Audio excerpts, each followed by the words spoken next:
soleil. Il risque d'avoir chaud et de ne plus fonctionner. Donc, je viens de le mettre côté passager sous le tableau de bord. Pour l'instant, le soleil ne tape pas sur cette zone.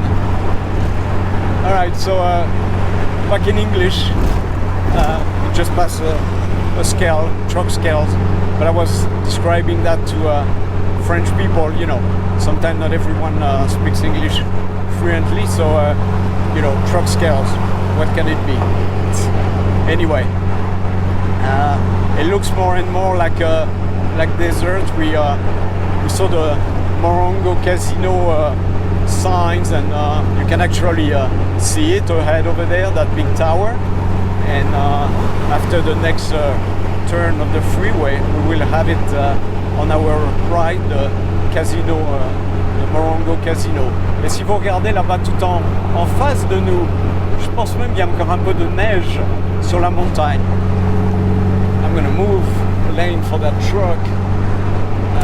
I'm a little distracted and bien sûr cet idiot va en profiter pour changer de fil. Pas compris ce que je faisais. Il a accéléré pour prendre sa sortie. Yeah. Je disais en anglais, regardez à droite là-bas tout en haut, au sommet, il y a encore un peu de neige. Voilà, des neiges éternelles californiennes. Et je vous avais parlé du casino Morongo, mais en fait il est à gauche. Vous voyez la tour à gauche. Je suis pas sûr que c'est encore filmé, mais voilà le fameux casino Morongo. Donc même en Californie, il y a des casinos. Il suffit pas, on n'a pas besoin d'aller à Las Vegas. Ici, je suis à 1h30, à peine 1h30 donc de chez moi, de Los Angeles. Et donc voilà, c'est ce qu'il faut pour aller dans un casino. Il y en a même un ou deux à Los Angeles en fait. Donc pour mémoire, aller à Las Vegas, c'est à peu près, selon ce qu'on est fâché, je dirais entre 4h30 et 5h d'autoroute. Pour aller à Las Vegas, à mi-chemin, il y a Barstow, et puis un peu après, il y a la frontière avec le Nevada, où il y a déjà, ça s'appelle State Line en anglais, et donc la frontière entre les deux États. Et donc à l'entrée du Nevada, il y a déjà des casinos sans les restrictions qui touchent toujours la Californie. Ne me demandez pas les différences, honnêtement je ne les connais même pas. Je suis allé bien des fois à Las Vegas, mais si j'ai besoin, j'ai pas cette maladie compulsive de lancer les dés ou de faire tourner les roues. Donc si je joue à ces jeux, je profite d'un voyage à Las Vegas. Mais je ne vais pas à des casinos locaux. Vous pouvez maintenant voir ce dont je vous ai parlé, un champ de moulin à vent à notre droite avec déjà, vous voyez les panneaux Palm Springs Subaru, donc le concessionnaire Subaru de Palm Springs qui fait de la pub. Et puis vous allez voir toutes les pubs, bien sûr, de ceux qui ont intérêt à ce que vous voyez leur offre ici.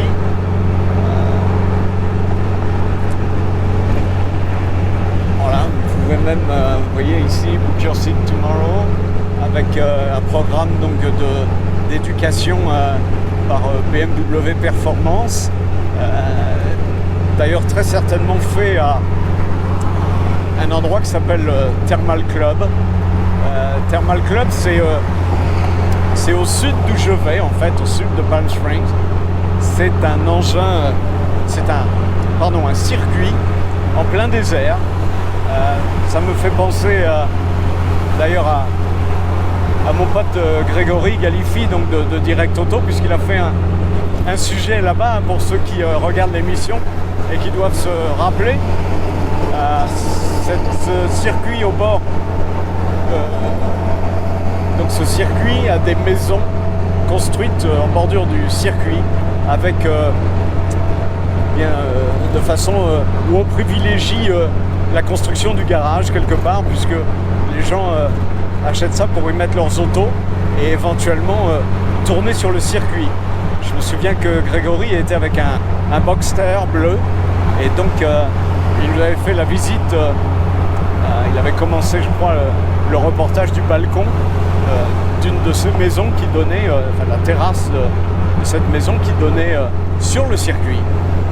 Et aussi après il avait tourné sur le circuit, je me souviens, c'était avec des images, des couleurs que le désert confère et perso j'adore, c'est ce mélange de civilisation et de désert domestiqué quelque part. C'est très beau, et puis avec les commodités bien sûr. Voilà, donc vous voyez toujours les moulins à vent, et vous avez vu même une arroseuse à droite qui en fait arrose les bas-côtés il y a une petite route là, à notre droite, et donc ils arrosent pour éviter la poussière très certainement, et je suis pas sûr si c'est pour l'autoroute ou pour la ligne de chemin de fer à côté pour les conducteurs de train, puisque encore une fois vous voyez la ligne de chemin de fer qui court entre l'autoroute et les moulins à vent et le flanc des montagnes. Donc vous ne pouvez pas voir avec l'angle de vision, mais à ma droite je vois très très bien la neige sur les montagnes, et c'est très très beau. Je veux dire, on est fin mai et il y a de la neige sur les montagnes, et je peux vous dire qu'il fait tiède. Là il doit faire 30, je mets même ma main à l'extérieur, c'est tiède, donc il fait 30, 32, 34, un truc comme ça.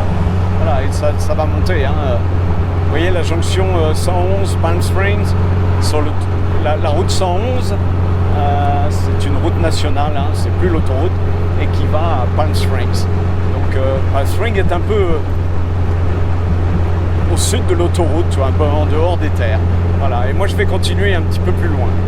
Et je ne sais plus pour combien, peut-être 10 minutes après la jonction, 10 minutes, un quart d'heure, je ne sais plus trop. Et, voilà, en attendant, eh bien, contempler ce désert et cette chaîne de montagnes autour. Vous pouvez même voir tout en haut à gauche des fameux moulins à vent qui eux sont à l'arrêt, même s'ils sont là-haut sur la colline, mais de toute évidence les vents ne sont pas favorables pour cela. On en a vu tourner à notre droite qui eux sont à une altitude bien moins élevée, mais comme vous le savez ce sont les flux d'air. Il y a de toute évidence un couloir qui est favorable justement à un flux d'air, et c'est pas par hasard si ces moulins à vent sont implantés à cet endroit. Des études ont évidemment été faites dans ce sens.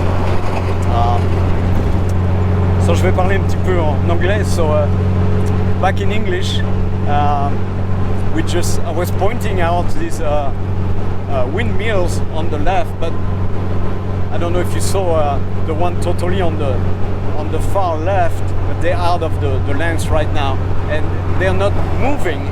Well, they obviously out of the airflow, and we saw some on the right, and they were turning, but obviously they were in the airflow, and of course a lot of studying was made before implementing, these windmills, and it's as successful down below here on the right, and sometimes more than up on the hills on the far left. The one ahead of us are moving, of course, but on the far left, out of the screen, because the angle of my filming screen is not that wide, they're not turning. I can see that, but it's all about the airflow, right? Anyway, so we just passed the connection, as you saw, with the 111 that takes you to Palm Springs, and I'm going a little further south. I would say 10 minutes from here. So I'm gonna keep going, and obviously it's totally the desert right now.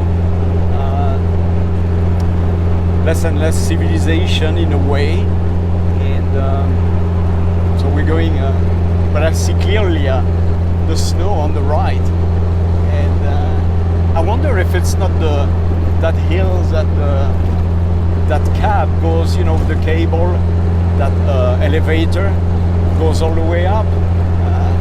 I believe it's at that. I cannot really focus on the right since I'm talking at the same time, and there's a lot of 18-wheelers, as you can see, passing me at the speed I'm going, because I'm taking it easy on the up hills with my who know where from Volkswagen engine of mine. So all right, full view of the windmill. Maybe they're gonna propel me all the way to my exit. No. So for many of you, you know, desert hot springs, well, that tells a lot, and so many of you are familiar with this way, and it's more, you know, my French friends, well, they're not as familiar as you guys may be. Many of you I know go on weekends, you know, in Palm Springs or around that area. So you know, it's a big, it's an hour and a half, I would say, from LA County, OC County cities, right? So easy, except if you go on Friday night, well, that's another story altogether, as you know. Right? Better to fly over there, and I know some of my friends do that. Anyway, back to me. I'm not flying, as you can see, but I'm on the right lane, and there's this big straight down here right now, with close to 29 Palms Connection City, which is coming soon at the bottom of that hill on the right, and I'm still taking it easy on my engine. It must be feeling warm by now, and as you can see, we're close to Joshua Tree Park. I know I can't say it right like you guys in English, so you know, keep smiling, if not laughing of my pronunciation. But for my friend who hear me on a regular basis, you know, my accent is still kind of thick, right? All right, so I'm going to explain that to my French friends. So j'étais en train de dire, vous avez certainement vu les signes à droite, Joshua Tree, et j'étais en train de le dire en anglais. Et certainement que mes amis américains rient en m'entendant le dire, parce que quelque part, après plus de 20 ans ici, mon accent est quand même assez français, je dirais. Même si je pense qu'il s'est délayé au cours du temps, mais il reste assez français. Donc je les encourage à continuer à sourire, si c'est pas à rire, mais comme je dis, pour ceux qui me côtoient d'une façon régulière, et ils ont l'habitude de m'entendre avec cet accent, que je garderai d'ailleurs, parce que et il est trop tard pour moi d'en changer quelque part. Donc, et puis, pour vous avouer, ici, ils sont très friands d'accent, donc pourquoi j'essaierais même de le changer, puisque ils me disent toute la journée qu'ils adorent mon accent. Quand je rencontre des gens dans les magasins, voilà, je vois les sourires, les visages qui s'allument. Et pour vous qui sont déjà venus ici, vous avez tous connu ça. Donc ils ne sourient pas pour rire de vous. Non, c'est juste parce que ça sonne comme de la musique. Alors c'est vrai que le premier réflexe pourrait être de penser « Oh, il rit de moi et donc fermons-nous comme une huître ». Eh bien non, faites tout le contraire. Communiquez, continuez à faire du bruit. Et plus de bruit vous ferez à leur contact et plus de fun vous aurez. Je vous le garantis.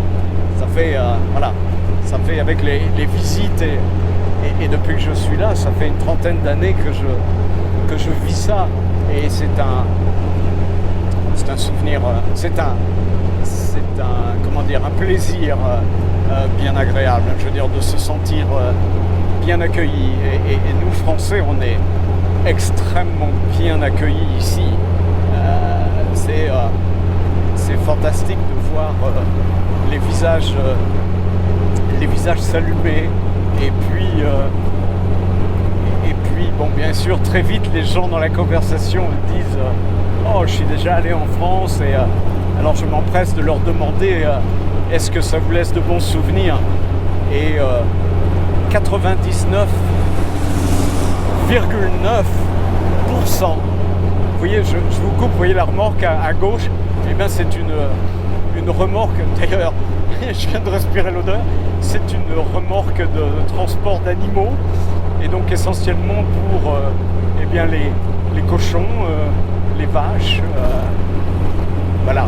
Pas les chevaux, parce que les chevaux ont un meilleur traitement, et avec des vents à chevaux, c'est beaucoup plus personnel que ça. Mais je viens de respirer l'odeur, voilà. Je vous en dis pas plus. Mais donc on est toujours très bien, voilà, toujours de très bons souvenirs. Et le 0,01%, eh bien, comme partout, il y a des gens bien et des gens pas bien partout. Ce sont des gens très souvent par un problème de compréhension. Donc des gens qui